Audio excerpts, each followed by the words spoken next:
नमस्कार, मैं हूं संतोष पाठक और आप देख रहे हैं द न्यूज लॉन्चर। एक जमाने में एक बहुत बड़े नेता ने कहा था ऑफ द रिकॉर्ड कि हम अपने विरोधियों को इस तरह से चोट पहुंचाते हैं कि उसे दर्द का आभास तक नहीं होता, या यूं कहूं कि उन्हें दर्द का एहसास तक नहीं होने दिया जाता। आजकल बिहार के मुख्यमंत्री नीतीश कुमार के साथ बिल्कुल वैसा ही हो रहा है। वैसे भारतीय जनता पार्टी की राजनीति को जानने वाले, समझने वाले और खासतौर से 2014 के बाद नरेंद्र मोदी और अमित शाह की राजनीति को गौर से देखने वाले लोग ये मानते हैं, और खुद नरेंद्र मोदी भारतीय जनता पार्टी के राष्ट्रीय मुख्यालय में एक बार ये दावा कर चुके हैं कि भारतीय जनता पार्टी की राजनीति में कुछ भी अचानक नहीं होता, सब कुछ योजनाबद्ध तरीके से किया जाता है, सब कुछ वेल प्लान्ड तरीके से किया जाता है। अगर किसी को चोट पहुंचानी है तो पूरी योजना बनाई जाती है कि दर्द तो हो, चोट तो पहुंचे, लेकिन इतना दर्द न पहुंच जाए कि वो गठबंधन को छोड़ के चला जाए, भारतीय जनता पार्टी को राजनीतिक रूप से नुकसान का सामना करना पड़े।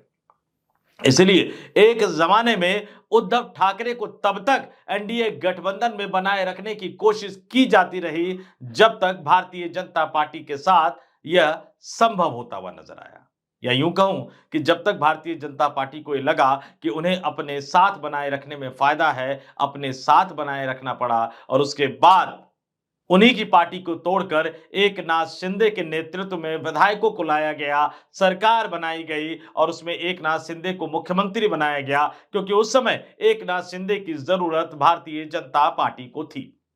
लेकिन जरूरत खत्म तो पद भी चला गया। महाराष्ट्र में विधानसभा चुनाव हुए, नतीजे आए। जो एकनाथ शिंदे एक जमाने में भारतीय जनता पार्टी की इतनी बड़ी मजबूरी बन गए थे कि उन्हें मुख्यमंत्री तक बनाना पड़ गया था, उन्हीं एकनाथ शिंदे को अब उप मुख्यमंत्री के पद से संतोष करना पड़ रहा है। दर्द गाहे बगाहे छलक कर सामने आ जाता है। खैर, आज मैं आपसे महाराष्ट्र की राजनीति के बारे में बात करने नहीं आया हूं। आज मैं आपसे देवेंद्र फडणवीस और एकनाथ शिंदे की राजनीति के बारे में बात करने नहीं आया हूं। आज मैं बात करने आया हूं बिहार के मुख्यमंत्री नीतीश कुमार के साथ, जो खेला करने के लिए माहिर माने जाते हैं, लेकिन आजकल भारतीय जनता पार्टी उनके साथ खेला कर रही है।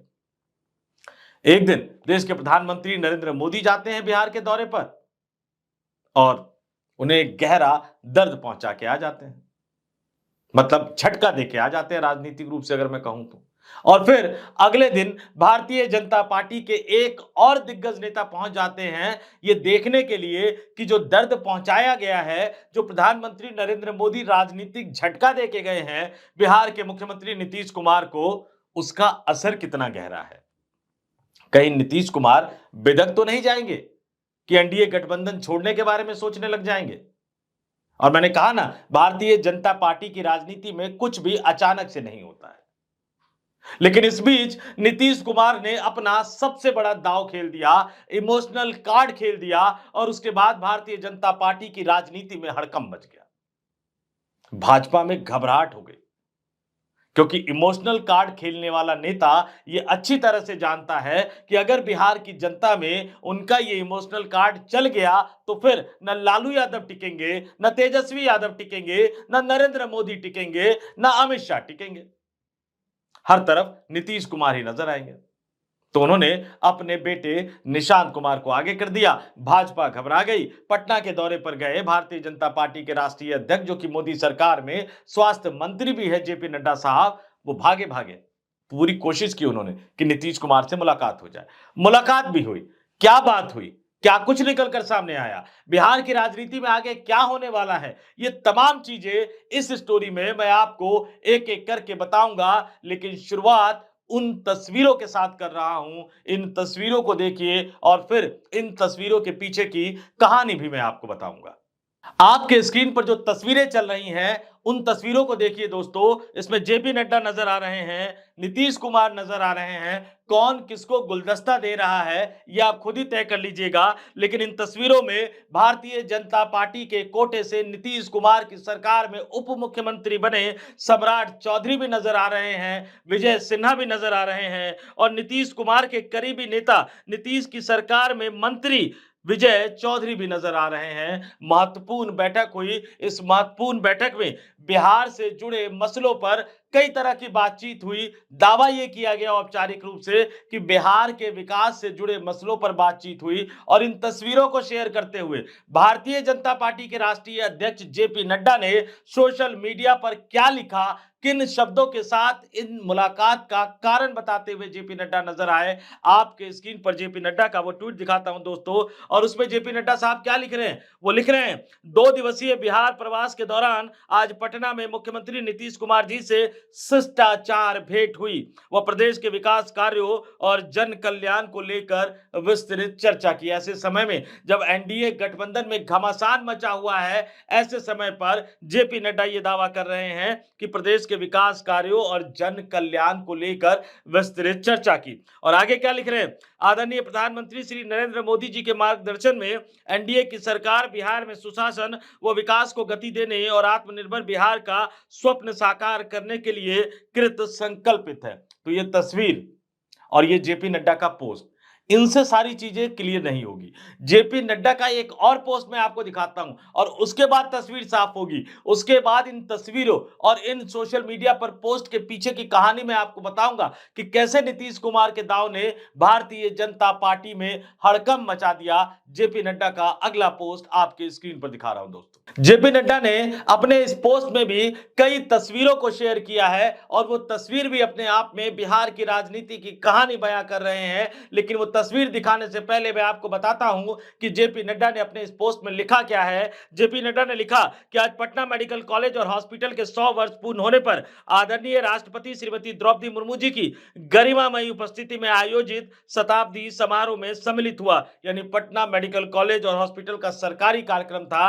राष्ट्रपति द्रौपदी मुर्मू भी उस कार्यक्रम में मौजूद थी और ये तस्वीरें मैं आपको दिखाऊंगा। इस मंच पर आप देखिए, फुल स्क्रीन में आपको तस्वीर दिखा रहा हूं। मंच पर आपको सम्राट चौधरी नजर आ रहे हैं, नीतीश कुमार भी नजर आ रहे हैं, बिहार के राज्यपाल भी नजर आ रहे हैं, जेपी नड्डा भी नजर आ रहे हैं, विजय सिन्हा उप मुख्यमंत्री जो है वो भी नजर आ रहे हैं, रविशंकर प्रसाद भी नजर आ रहे हैं। तो क्या कारण था, जब मंच पर मुलाकात हो गई थी, मंच पर बातचीत हो गई थी, उसके बावजूद जेपी नड्डा को अकेले में फिर से अपनी पार्टी के दिग्गज नेताओं और नीतीश कुमार के करीबी नेताओं की मौजूदगी में बातचीत करनी पड़ी।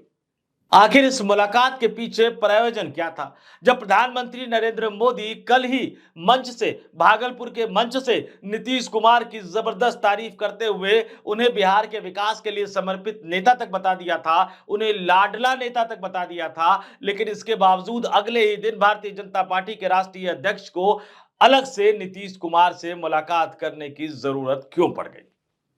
इसके पीछे असली कहानी है दोस्तों। नरेंद्र मोदी बोले थे कल, बहुत कुछ बोले थे, नीतीश कुमार की तारीफ की, जबरदस्त तारीफ उन्होंने की, लेकिन उन्होंने वो नहीं बोला जो सुनने के लिए नीतीश कुमार बार बार दिल्ली आ रहे थे।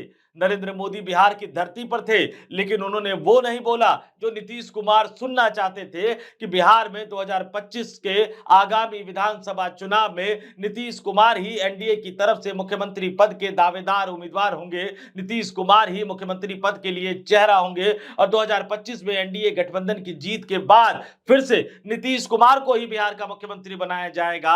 ये नरेंद्र मोदी ने नहीं बोला मंच से। और उसके बाद नीतीश कुमार को महाराष्ट्र याद आ गया, उसके बाद उद्धव ठाकरे याद आ गए, एकनाथ शिंदे याद आ गए। नीतीश कुमार रात भर सोचते रहे, नीतीश कुमार मंच से खुद नहीं बोल पाए थे, नीतीश कुमार मजे हुए राजनेता के तौर पर खुद ये कैसे बोलते कि मुझे मुख्यमंत्री पद का उम्मीदवार बना दो। अपने जेडीयू के नेताओं से भी कहलवाते तो वो बात नहीं बनती। तो बहुत सोचा नीतीश कुमार ने और फिर इमोशनल कार्ड खेल दिया, अपने बेटे निशांत कुमार को आगे कर दिया। निशांत कुमार जो आजकल पत्रकार पकड़ नहीं रहे, बल्कि मैं तो ये कह रहा हूं कि वो मीडिया के सामने बार बार आकर बयान दे रहे हैं, उनकी राजनीतिक छवि गढ़ने की कोशिश की जा रही है, उनकी राजनीतिक छवि बनाने की कोशिश की जा रही है। बड़े जोर शोर से उनके पीआर का कार्यक्रम चल रहा है, या यूं कहूं कि चलाया जा रहा है, क्योंकि राजनीति में अगर किसी व्यक्ति की यूएसपी मानी जाती थी कि वो मीडिया से दूर रहते हैं, और वो अब लगातार बार बार मीडिया के सामने आकर अपने पिता नीतीश कुमार के कामों का एहसान दिलाते हुए नजर आते हैं बिहार की जनता को। और आज तो उन्होंने गजब ही कर दिया, उन्होंने कहा 19 सालों से सेवा कर रहे हैं, पिछली बार 43 सीट दी थी, कम सीट दी थी बिहार की जनता ने, इसके बावजूद उन्होंने सेवा की, अब ज्यादा सीटें दिलाइए। लेकिन यह असली बयान नहीं था। इसके लिए नीतीश कुमार ने अपने बेटे निशांत कुमार को आगे नहीं किया था। अब जो लाइन है वो बड़ी दिलचस्प लाइन है और मैं चाहूंगा कि वो बयान या उस बयान के मायनों को समझाने से पहले आप खुद नीतीश कुमार के बेटे निशांत कुमार की जुबानी सुनिए, उन्होंने क्या कहा, सुनिए आपके स्क्रीन पर। वोट करें, विकास किया है पिताजी ने। पिछले बार आप लोगों ने 43 सीट दे दिया, तब भी उन्होंने विकास का क्रम जारी रखा। तो इस बार थोड़ा सीट बढ़ाना मांगता है ताकि आगे भी पिताजी विकास जारी रखें। चर्चा ये हो रही है कि आप राजनीतिक में आने, अरे चलिए, कार्यकर्ताओं की भी डिमांड लगातार, और अपने पार्टी के कार्यकर्ताओं को भी मैं आह्वान करता हूं, जाइए जन जन तक पिताजी की नीतियां जो उन्होंने 19 साल में काम किया है, विकास किया, उसको जन जन तक पहुंचाएं। जनता को मालूम होना चाहिए ना कि क्या होना चाहिए, उसमें कमी नहीं होनी चाहिए, तब जाके जनता समझे कि हाँ ये लायक है तो ठीक है। 25 में भी मुख्यमंत्री नीतीश कुमार जी एनडीए भी घोषित करें और हमारे जेडीयू भी कार्यकर्ता सारे नेता सब मिलकर घोषित करें, एनडीए भी घोषित, सीएम है और सीएम के उनके नेतृत्व में हमारी सरकार बने, फिर से विकास का क्रम जारी रखे। सुना आपने निशांत कुमार ने क्या कहा? निशांत कुमार ने कहा 19 वर्ष ठीक है, 43 सीट दी, इस बार ज्यादा जिताइए, ठीक है। जनता दल यूनाइटेड के कार्यकर्ताओं को कह रहे हैं कि बिहार की जनता के सामने जाइए, लोगों को काम बताइए, तभी तो लोगों को पता लगेगा। हालांकि मुख्यमंत्री जी खुद ही आजकल प्रगति यात्रा का समापन किया है उन्होंने हाल ही में, लेकिन उसके बाद जो उन्होंने कहा वो सिर्फ जेडीयू को संदेश नहीं था, जेडीयू के कार्यकर्ताओं को संदेश नहीं था, बिहार के मतदाताओं से आग्रह और अपील भर नहीं था, बल्कि नरेंद्र मोदी, अमित शाह और भारतीय जनता पार्टी के आला नेताओं को बताते हुए नजर आ रहे थे कि नीतीश कुमार बिहार के मुख्यमंत्री हैं, 19 वर्षों से बिहार की सेवा कर रहे हैं और अब चूंकि चुनाव आने वाला है तो एनडीए गठबंधन को नीतीश कुमार को ही मुख्यमंत्री पद का चेहरा घोषित करके विधानसभा चुनाव के मैदान में उतरना चाहिए। निशांत कुमार ने अपने एक ही लाइन से नरेंद्र मोदी को भी जवाब दे दिया, अमित शाह को भी जवाब दे दिया, चिराग पासवान को भी बता दिया, उपेंद्र कुशवाहा को भी बता दिया, जीतन राम मांझी को भी बता दिया, एनडीए गठबंधन में शामिल तमाम नेताओं को बता दिया, नीतीश कुमार ही नेता है और नीतीश कुमार ही नेता रहेंगे। प्रधानमंत्री नरेंद्र मोदी भले ही बिहार के दौरे पर आए और मंच से ये ना बोले, लेकिन जेडीयू ये मानती है, नीतीश कुमार ये मानते हैं और अब तो नीतीश कुमार ने अपने बेटे के मुंह से अपनी जुबान में, अपनी भाषा में एक कड़ा संदेश भाजपा आला कमान को दे दिया है दोस्तों। और मैं क्यों कह रहा हूं कड़ा संदेश, मैं फिर बार बार उस पे आता हूं कि निशांत कुमार की जिस तरह से छवि बनाई जा रही है, निशांत कुमार जिस तरह से बार बार मीडिया के सामने आ रहे हैं, ये सिर्फ एक संयोग नहीं है, एक बहुत बड़ा प्रयोग है जो बिहार की राजनीति में नीतीश कुमार करने जा रहे हैं। अपने बेटे को सक्रिय तौर पर बिहार की राजनीति में लॉन्च करने जा रहे हैं। वो इंतजार एक सही मौके का कर रहे हैं, एक सही अवसर का कर रहे हैं और आज उन्होंने अपने बेटे से ये बयान दिलवाकर एक बहुत बड़ा दांव खेल दिया, नरेंद्र मोदी और अमित शाह के सामने एक बहुत बड़ा इमोशनल कार्ड खेल दिया। और यही वजह थी कि इसके बाद भारतीय जनता पार्टी में बौखलाहट हुई, मंच पर मुलाकात हुई, लेकिन जेपी नड्डा को लगा, भारतीय जनता पार्टी के आला कमान को लगा कि अब नीतीश कुमार से मुलाकात करना जरूरी हो गया है। तो जो जेपी नड्डा नीतीश कुमार के दिल्ली आने पर मुलाकात का समय देने के बाद उस मुलाकात को कैंसिल कर चुके थे, इस बार पटना के दौरे पर थे, उन्होंने नीतीश कुमार से मुलाकात की। मुलाकात में बहुत सारी बातचीत हुई होगी, औपचारिक रूप से क्या कहा गया वो मैंने आपको जेपी नड्डा के पोस्ट के रूप में दिखा दिया, लेकिन ये तमाम चीजें जो घटनाक्रम घटी वो नीतीश कुमार के उस इमोशनल कार्ड के बाद घटी। और मैं इसलिए कह रहा हूं कि अब नीतीश कुमार ने अपने बेटे को राजनीति में लॉन्च करने का संकेत देकर आज की तारीख में अपनी पार्टी यानी जनता दल यूनाइटेड को तो बचा ही लिया है और आज अपने बेटे से अपने आप को ही एनडीए गठबंधन का चेहरा घोषित करवाने का बयान देकर नरेंद्र मोदी और अमित शाह के सामने एक बड़ी लकीर खींच दी है। अब मोदी आगे क्या करेंगे,